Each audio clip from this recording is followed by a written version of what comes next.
মহোৎসবের করি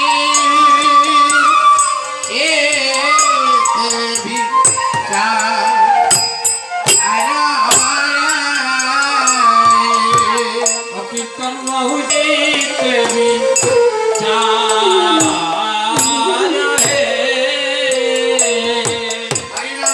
মহোৎসব কি করে করতে হয়? অদ্বৈত মন্দিরে গিয়ে তিন প্রভু, অদ্বৈত প্রভু, নিত্যানন্দ প্রভু আর শ্রীমদ মহাপ্রভু বৈষ্ণব পদকর্তা ভাব দিয়েছে তিন প্রভু একটাই, তিন প্রভু একটাই, তিন প্রভু একটাই, তিন প্রভু একটাই, অদ্বৈতের গৌর নিতাই তিন প্রভু একটাই, অদ্বৈতের গৌর নিতাই তিন প্রভু একটাই, অদ্বৈতের গৌর নিতাই তিন প্রভু একটাই, অদ্বৈতের গৌর নিতাই তিন প্রভু একটাই, আজানন্দের সীমা নাই, আজানন্দের সীমা নাই, আজানন্দের সীমা নাই, আজানন্দের সীমা নাই, তিন প্রভু একটাই,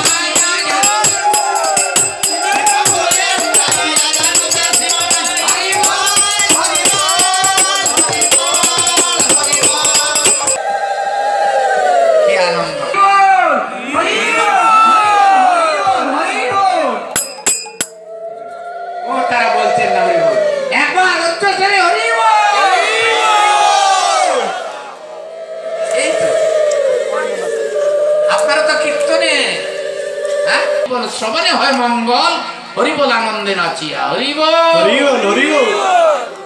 এই তো একজনে বলে আরেকজনে শুনে উভয়ের মঙ্গল হয়ে যায়।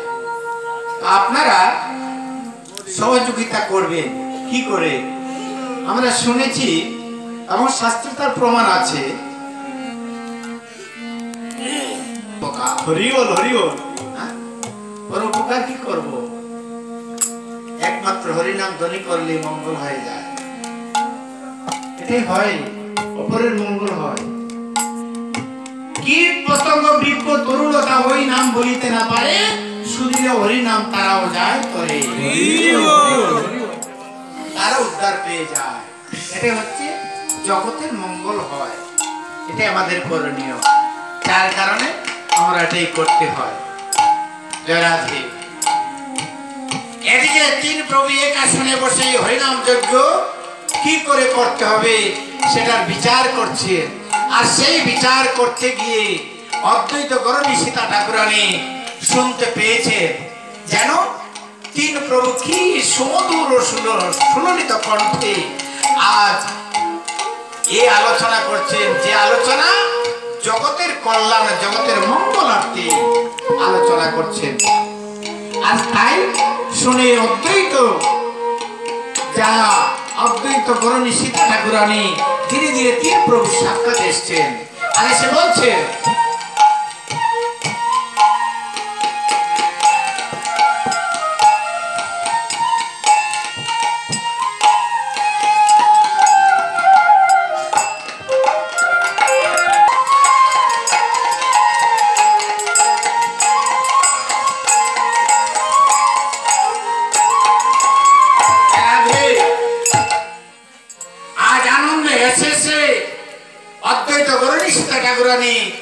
আমার মহাপ্রভু এবং যেখানে অদ্বৈত প্রভু নিত্যানন্দ প্রভু সেখানে এসেছেন।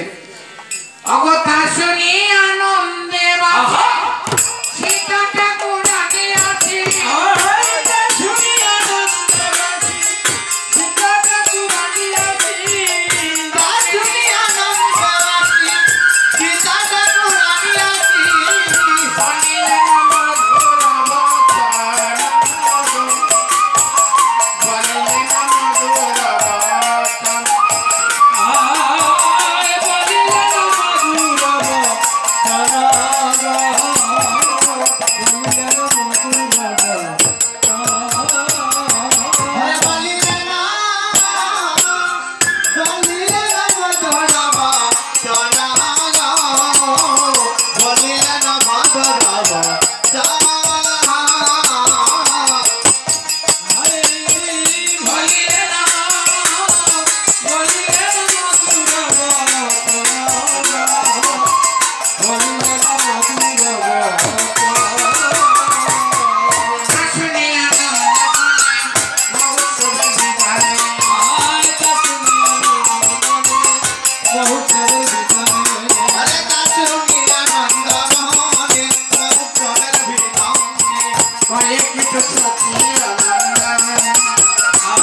তরে আর সে বাগায় যে বাগায়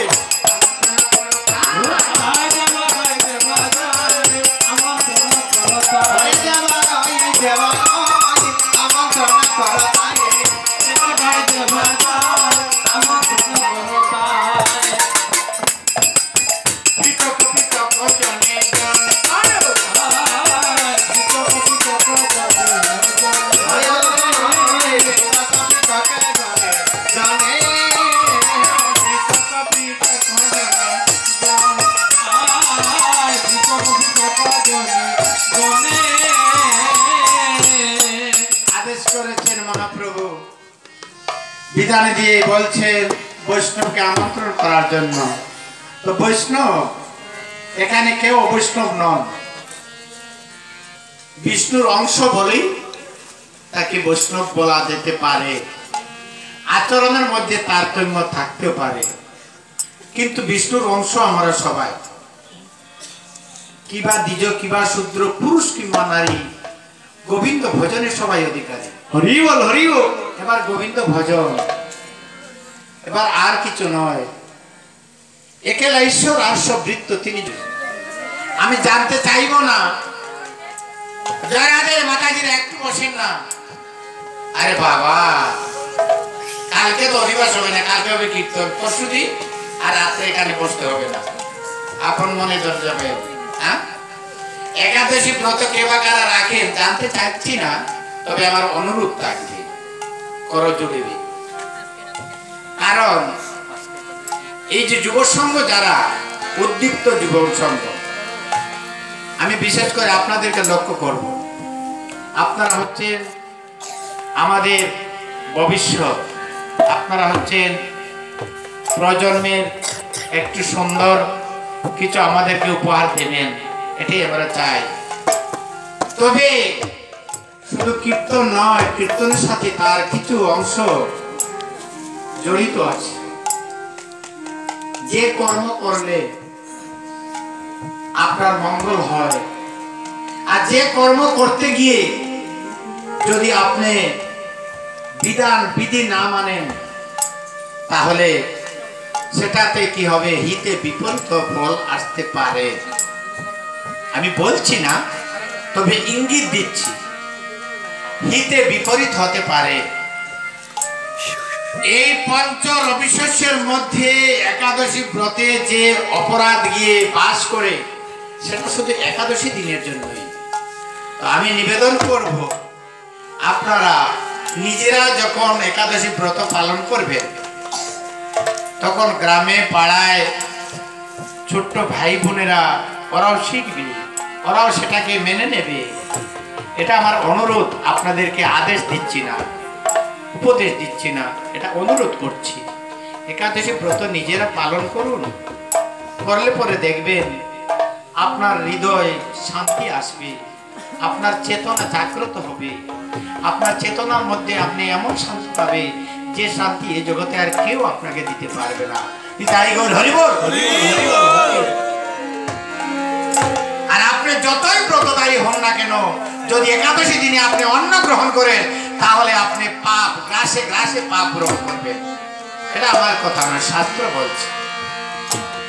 শাস্ত্র যা বলছে, বিশেষ করে এখানে লক্ষ্মীমতী মা বোনেরা দূরে থেকে যারা শ্রবণ করছেন, একাদশী ব্রত যথার্থ রূপে পালন করা সবাকার 8 বছর থেকে 80 বছর পর্যন্ত সেটা হবে, যদি কেউ অসুস্থ না হয়।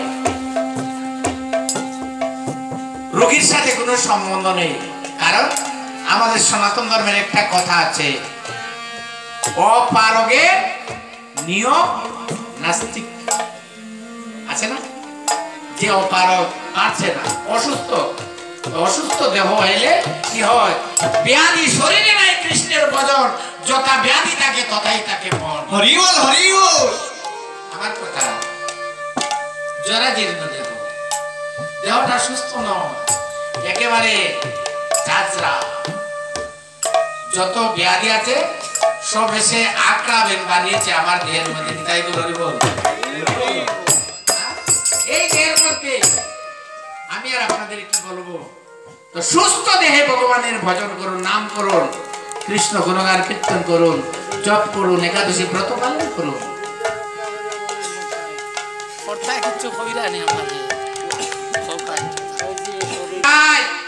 অচল হয়ে যায়, কিছুই করা যাবে না। তাই মহাপ্রভুর সেই বিধানটুকু মেনে চলার জন্য মহাপ্রভুর বিধান থেকে আমি আপনাদের কাছে অনুরোধ করছি, বিশেষ করে যুব সংঘের প্রতি। হরিবল হরিবল। আমি আশা করব আগামী একাদশী থেকে যুব সংঘের কেউ একাদশী বাদ দেবেন না। দেখি হাত তুলেন তো, যুব সংঘের কেবা কারা এখানে আছেন, হাত তুলুন, হাত তুলুন, কারা একাদশী পালন করবেন যুব সংঘের প্রতি। শুধু জয় রাধে। মা বোনদের মধ্যে কারা আছেন হৃদয় আনন্দ জাগে, আমি আগামী একাদশী থেকে একাদশী ব্রত পালন করব। জয় রাধে। আপনাদের কি ইচ্ছা? হরিবল হরিবল। নিতাই গৌর হরিবল।